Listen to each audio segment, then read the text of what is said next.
Danny Villanueva, 2,974. Ipat, Richard Cañet, 2,255. Kalima, Ronnie Malunes, 1,953 votes. Yan po ay partial unofficial count batay sa 94.59% of clustered precincts as of 9:59 p.m. Puntahan naman natin ang lungsod ng Makati.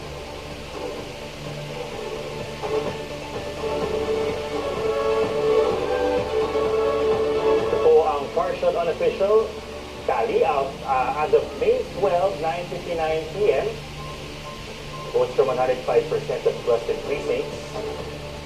Hindi natin alam ano yung sabihin niya, no? We have to clarify kasi hindi naman pwede na mag-pass ng 100. Pero nangunguna po, si Nancy Binay, 122,312.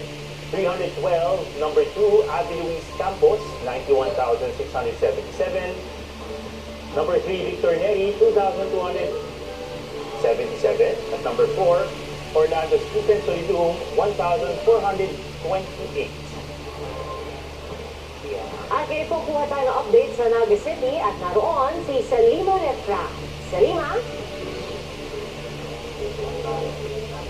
Pia, alam mo, 1% o 1 precinct na lang yung iniintay dito nga sa Naga City para nga matapos na yung canvassing ng Naga City Board of Canvassers, no? As of 9:42 p.m.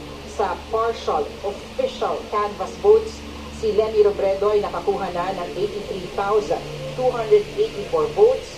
Samantalang sa Vice Mayor position, si Congressman Gary Bordado nakakuha na ng 46,121 votes. Ang iniintay na lamang isang presinto, nasa 775 voters na lamang yung iniintay dyan. Kanina ay nagmosyon na yung kampo ni Robredo at ni Bordado para nga magkaroon na ng partial proclamation.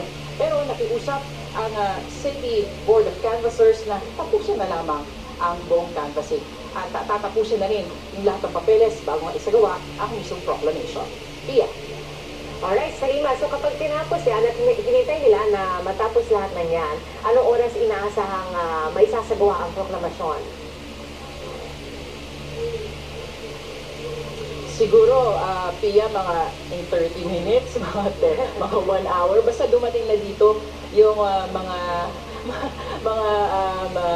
iniintay nilang ipoproklama, no? Kasi isang presinto na lang to, yun na lang yung iniintay na transmission. Hopefully naman, no, hindi na tumagal doon, hindi na umabot ng alas 12 ng ating gabi. Pero marami